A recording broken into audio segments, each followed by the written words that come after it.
जय श्री कृष्णा। राधे राधे। प्रिय भक्तगण, आज हम आपको एक कथा का श्रवण करा रहे हैं जिसे सुनने मात्र से आपके जीवन में सुख, शांति और धन की वर्षा होगी। तो चलिए कथा को प्रारंभ करते हैं। श्रोताओं, एक समय की बात है जब ऋषि मुनियों ने यह जानने का निर्णय लिया कि त्रिदेवों यानी ब्रह्मा, विष्णु और महेश में से सर्वश्रेष्ठ कौन है। इस बात का पता लगाने की जिम्मेदारी भृगु ऋषि को दी गई। भृगु ऋषि इस बात का पता लगाने के लिए सबसे पहले ब्रह्मा लोक गए और वहां पहुंचकर ब्रह्मा देव की परीक्षा लेने लगे। उन्होंने सीधे क्रोध में पूछा, आपने मुझे प्रणाम क्यों नहीं किया। यह सुनते ही ब्रह्मा देव को गुस्सा आ गया। उन्होंने झल्लाते हुए पूछा, क्या एक पुत्र अपने पिता से श्रेष्ठ हो गया है जो उसे मुझे प्रणाम करना होगा। यह सुनने के बाद भृगु ऋषि उनसे कहते हैं कि मैं तो आपकी परीक्षा ले रहा था और आप मुझ पर क्रोधित हो गए। इतना कहकर भृगु ऋषि वहां से सीधे कैलाश चले गए। वहां जाकर वो नंदी से कहते हैं कि मुझे शिव जी से मिलना है। नंदी ने ऋषि को जवाब देते हुए कहा, मैं भगवान शिव का ध्यान भंग नहीं कर सकता है। ऐसा करने पर भोलेनाथ क्रोधित होंगे।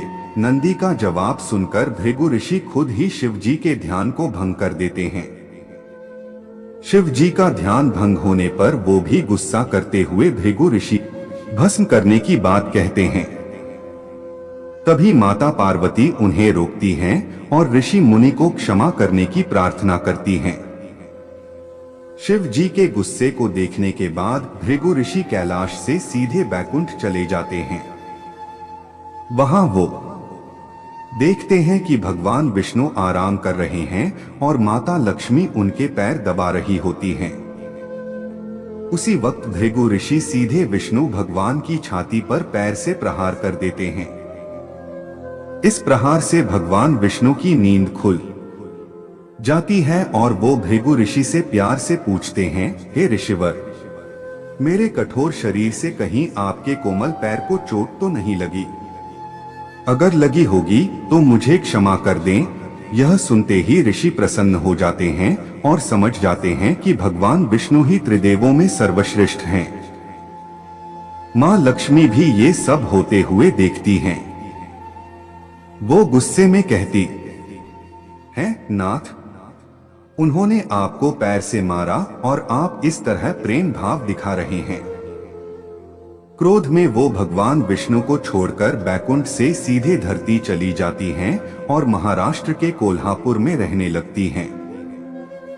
माता लक्ष्मी के बैकुंठ छोड़कर चले जाने पर भगवान विष्णु को लगता है कि उनका सम्मान और संपत्ति नष्ट हो गई है।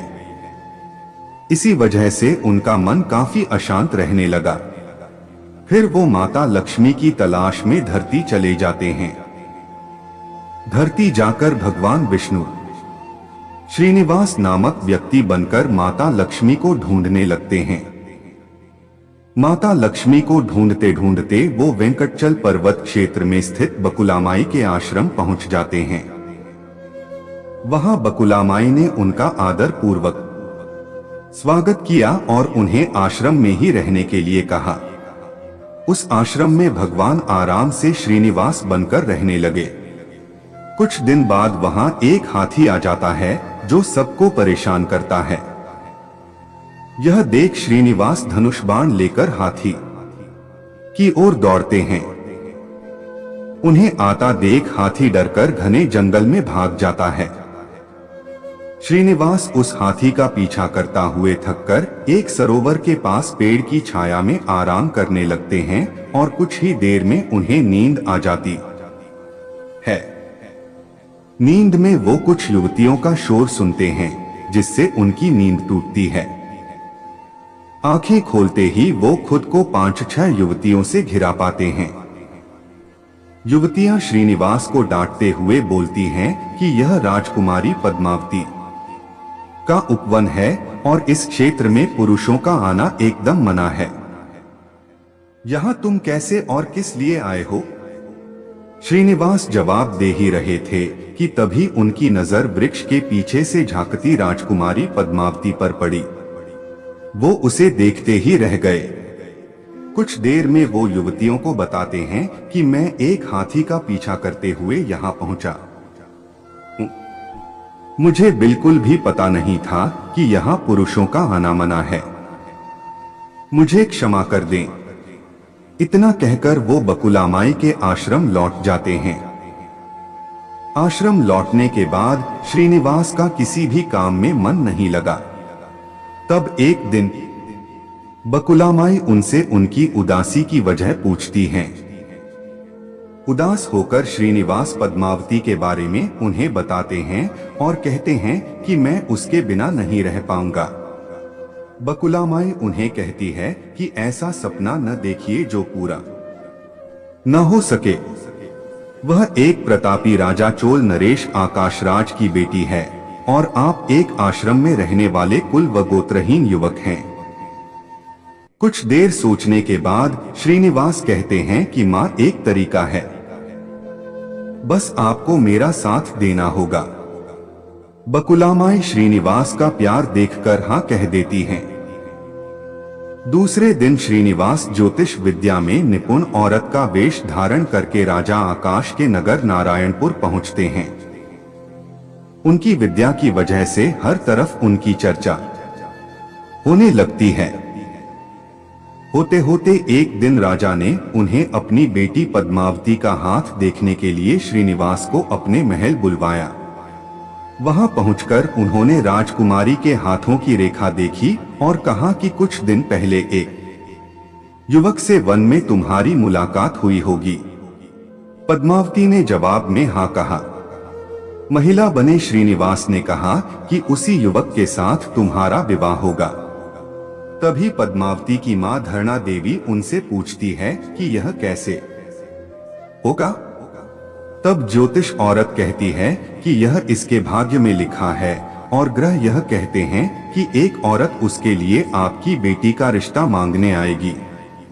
2 दिन बीतने के बाद बकुलामाई एक तपस्विनी बनकर राजमहल गई और अपने युवा पुत्र के लिए पद्मावती के रिश्ते की बात की। तभी राजा आकाश बकुलामाई को पहचान जाते हैं और उनसे पूछते हैं कि वह युवक कौन है। बकुलामाई उन्हें श्रीनिवास के बारे में बताते हुए कहती हैं कि वह चंद्रवंश में जन्मा हुआ लड़का है जो मेरे आश्रम में रहता है और मुझे मां मानता है। राजा उनकी बात सुनने के बाद बकुलामाई से सोचने के लिए कुछ दिन मांगते हैं।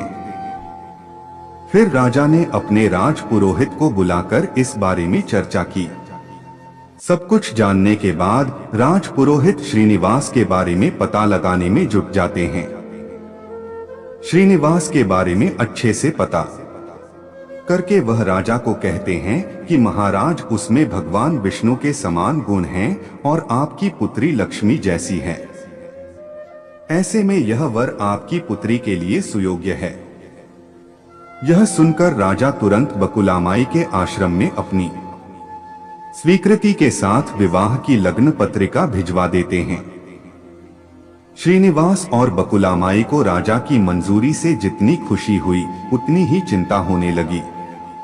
दोनों के मन में होता है कि उनके पास शादी कराने के लिए पर्याप्त धन नहीं है और न ही विवाह के बाद लड़की के रहने के लिए घर। तब बकुलामाई श्रीनिवास को लेकर वराह स्वामी के पास जाकर उन्हें श्रीनिवास के शादी में खर्च के लिए धन की कमी की समस्या के बारे में बताती है। तब वराह स्वामी 8 दिक्पाल का आवाहन करते हैं। तभी वहां ब्रह्मा, शंकर, इंद्र, कुबेर आदि देवता प्रकट हो जाते हैं। फिर वराह स्वामी श्रीनिवास से कहते हैं कि तुम खुद ही इन्हें अपनी समस्या के बारे में बताओ। श्रीनिवास देवताओं से पूछते हैं कि मैं चोल नरेश राजा आकाश की पुत्री पद्मावती से शादी करना चाहता हूं, पर मेरे पास शादी के लिए धन नहीं है। मुझे क्या करना चाहिए?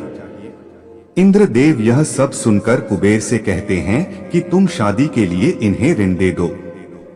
जवाब में कुबेर बोलते हैं कि मुझे ऋण देने में कोई परेशानी नहीं है, बस यह सुनिश्चित कर दीजिए कि मुझे धन वापस कब और किस तरह से मिलेगा।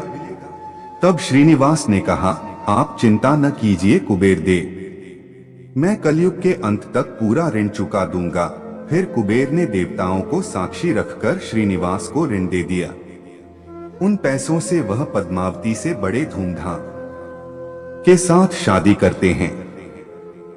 तभी उनकी शादी की सूचना लेकर नारद जी कोल्हापुर पहुंच जाते हैं और मां लक्ष्मी को सारी बातें बता देते हैं। जैसे ही माता लक्ष्मी को पता चलता है कि विष्णु जी ने श्रीनिवास बनकर पद्मावती से शादी करके वेंकटचल पर्वत पर रह रहे हैं, तो वह उदास हो जाती हैं। कुछ ही देर में वो सीधे विष्णु भगवान से मिलने के लिए वेंकटचल पहुंच जाती हैं। वहां वो देखती हैं कि पद्मावती बड़े प्यार से श्रीनिवास की सेवा कर रही है। मां लक्ष्मी से रहा नहीं जाता और वो उन्हें भला बुरा कहने लगती हैं। आखिर में वो पद्मावती को बताती हैं कि ये श्रीनिवास नहीं बल्कि मेरे पति विष्णु हैं। तुमने इनसे कैसे विवाह कर लिया? फिर माता लक्ष्मी और पद्मावती के बीच बहुत देर तक वाद विवाद होने लगता है। यह सब देखकर श्रीनिवास को बहुत दुख हुआ और वो वहां से थोड़ा पीछे हटकर एक पत्थर की मूर्ति बन जाते हैं। माता लक्ष्मी और पद्मावती दोनों यह देखकर बहुत परेशान हो जाती हैं और कहती हैं कि अब श्रीनिवास किसी के नहीं रहे। तभी मूर्ति से आवाज आती है, देवियों, मैं हमेशा इस स्थान पर रहूंगा और मुझे लोग वेंकटेश्वर स्वामी के नाम से जानेंगे। मैं यहाँ रहकर अपने भक्तों की इच्छा पूरी करता रहूंगा। साथ ही मुझे चढ़ाए जाने वाले धन के माध्यम से मैं कुबेर का कर्ज व ब्याज चुकाता रहूंगा। बस अब तुम दोनों झगड़ा करना बंद कर दो। इतना सुनने के बाद माता लक्ष्मी और पद्मावती उनसे क्षमा मांगती हैं। फिर माता लक्ष्मी कोल्हापुर जाकर महालक्ष्मी की मूर्ति और पद्मावती तिरुनाचुर में शिला विग्रह बन जाती हैं। यही कारण है कि तिरुपति विराजमान वेंकटेश्वर स्वामी के दर्शन के लिए भक्तों से चंदन, धूप, फूल और मिठाई नहीं बल्कि धन लिया जाता है।